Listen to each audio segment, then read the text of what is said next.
अस्सलाम वालेकुम प्यारे तलबा व तालिबात। आज हम बीए सेकंड ईयर का एसएल का पेपर जो उर्दू शायरी और इल्म बयान है, इसमें हसरत मोहानी की गज़ल का मुताला करेंगे। हसरत मोहानी की गज़ल है, हुस्न बेपरवाह को खुद भी वो खुद आरा कर दिया, हुस्न बेपरवाह को खुद भी वो खुद आरा कर दिया, क्या किया मैंने के इजहार तमन्ना कर दिया। अब यहाँ पर ये हुस्न मतला है, मतले का शेर है, पहला शेर है गज़ल का।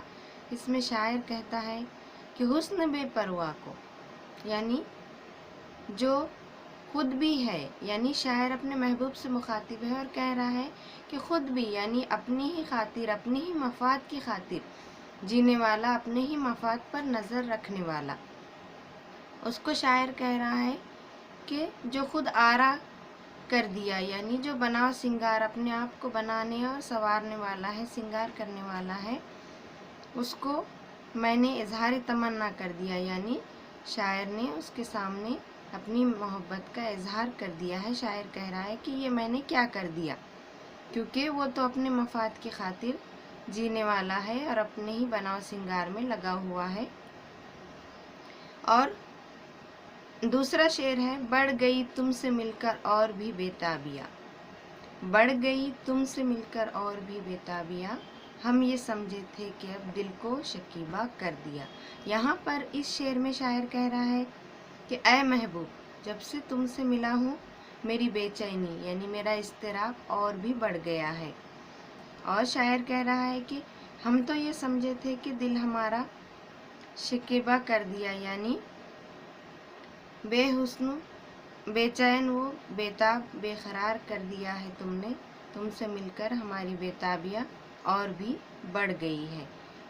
गज़ल का तीसरा शेर है, पढ़ के तेरा ख़त मेरे दिल की अजब हालत हुई, पढ़ के तेरा ख़त मेरे दिल की अजब हालत हुई, इज़्तिराब शौक़ ने एक हश्र बर्पा कर दिया। यहाँ पर शायर इस शेर में कह रहा है कि मैंने जब तेरा ख़त पढ़ा, शायर अपने महबूब से मुखातिब है और कह रहा है कि तेरा ख़त पढ़ने के बाद मेरे दिल की बेचैनी और उसकी हालत अजीब सी हो गई है, उसकी कैफियत अजीब सी हो गई है, और तुझसे मिलने की जो ख्वाहिश है, जो इश्तियाक़ है, उसमें एक इज़्तिराब की हालत यानी एक बेचैनी की हालत पैदा हो गई है और एक हश्र बर्पा हो गया है। यानी शायर कह रहा है कि मेरे दिल में कोहराम समझ गया है और मेरी बेचैनी और भी ज़्यादा बढ़ गई है तुझसे मिलने के बाद। गज़ल का चौथा शेर है, हम रहे यहाँ तक तेरी खिदमत में सरगर्म नियाज, हम रहे यहाँ तक तेरी खिदमत में सरगर्म नियाज, तुझको आखिर आशनाए नाज बेजा कर दिया। यहाँ पर शायर कहना चाह रहा है सरगर्म नियाज, यानी मुझ पर इश्क का गलबा छा गया है, इश्क की ख्वाहिश पैदा हो गई है। और शायर कह रहा है कि अब मैं तुझसे रोशनास हो गया हूँ, यानी तेरी मुझसे और मेरी तुझसे आशनाई हो गई है, इस बात पर मुझको नाज है। गज़ल का पांचवा शेर है, अब नहीं दिल को किसी सूरत किसी पहलू करार, अब नहीं दिल को किसी सूरत किसी पहलू करार, इस निगाह नाज ने क्या सहर ऐसा कर दिया। यहाँ पर इस शेर में शायर कह रहा है कि अब मेरे महबूब तुझसे मिलने के बाद मैं बेचैन हो गया हूँ और मुझे अब एक लम्हा भी करार नहीं है, इज़्तिराब की हालत पैदा हो गई है, बेसुकून हो गया हूँ, मुझे एक पल को सुकून नहीं है, और तूने मुझ पर ऐसा क्या सहर कर दिया है, यानी शायर कह रहा है तूने मुझ पर ऐसा क्या जादू कर दिया है। निगाह नाज, यहाँ शायर अपने महबूब की तारीफ़ में कह रहा है, यानी खूबसूरत, ऐ हसीन, तूने मुझ पर ऐसा क्या जादू कर दिया है कि मुझको अब एक पर करार नहीं है। गज़ल का छठा शेर है, इश्क से तेरे बढ़े क्या क्या दिलों के मर्तबे, इश्क से तेरे बढ़े क्या क्या दिलों के मर्तबे, मेहर ज़र्रों को किया ख़तरों को दरिया कर दिया। यहाँ इस शेर में शायर ने मुबालिग़ा आराई से काम लिया है। मुबालिग़ा आराई यानी बात को बढ़ा चढ़ा के पेश करना। यहाँ पे शायर कह रहा है कि ऐ महबूब, तेरे इश्क करने की वजह से मेरा रुतबा और भी बढ़ गया है, यानी शायर यहाँ पे कह रहा है मेहर यानी सूरज یہاں پہ سورج سے تشبیہ دی گئی ہے۔ شاعر کہہ رہا ہے کہ ذروں کو مہر کر دیا، یعنی سورج کر دیا، اور خطروں کو دریا کر دیا، یعنی میرا رتبہ اور بھی زیادہ بڑھ گیا ہے۔ غزل کا 7واں شعر ہے، کیوں نہ ہو تیری محبت سے منور جان و دل، کیوں نہ ہو تیری محبت سے منور جان و دل، شمع جب روشن ہوئی گھر میں اجالا کر دیا۔ شاعر کہہ رہا ہے کہ تیری محبت کرنے کی وجہ سے میرے جان و دل روشن ہو گئے ہیں، ایک قسم کی میرے دل میں روشنی پیدا ہو گئی ہے۔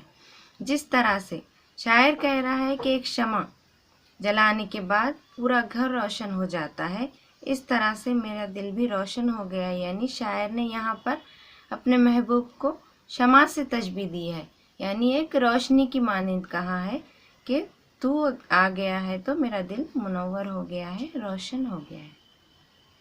غزل کا 8واں شعر ہے، تیری محفل سے اٹھاتا غیر مجھ کو کیا مجال، تیری محفل سے اٹھاتا غیر مجھ کو کیا مجال، دیکھتا تھا میں کہ تو نے بھی اشارہ کر دیا۔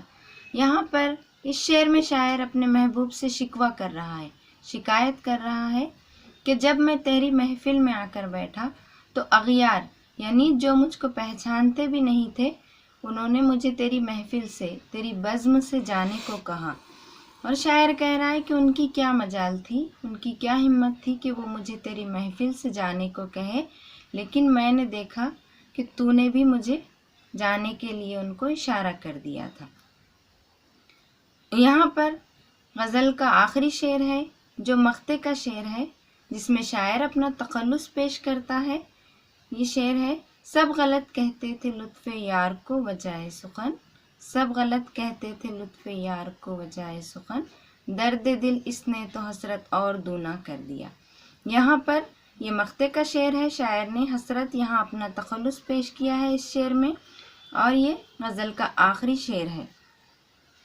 یہاں پر شاعر کہہ رہا ہے کہ اے محبوب، تجھ سے ملنے کے بعد، تجھ سے بات چیت کرنے کے بعد ایک لطف پیدا ہو جاتا ہے، ایسا سب کہتے تھے، اور ایک وجہ، ایک سبب پیدا ہو جاتا ہے، زندگی جینے کا ایک حوصلہ ملتا ہے، لیکن سب غلط کہتے تھے، کیونکہ شاعر کہہ رہا ہے کہ تجھ سے ملنے کے بعد میرا جو درد دل ہے اور بھی بڑھ گیا ہے، اور بھی دونا ہو گیا ہے، اور یہاں حسرت سے مراد ہے دیدار کی خواہش۔ یہاں دو مطلب ہے، ایک دیدار کی خواہش ہے اور دوسرا حسرت نے اپنا تخلص پیش کیا ہے۔ شاعر کہہ رہا ہے کہ اب تو دیدار کی خواہش اور بھی بڑھ گئی ہے، جس کی وجہ سے شاعر کی بے چینی دوبالا ہو گئی ہے، دونی ہو گئی ہے۔ اس طرح سے یہاں پر حسرت کی پہلی غزل مکمل ہوتی ہے۔ اگلے پیریڈ میں انشاءاللہ ہم دوسری غزل کا مطالعہ کریں گے۔ اللہ حافظ۔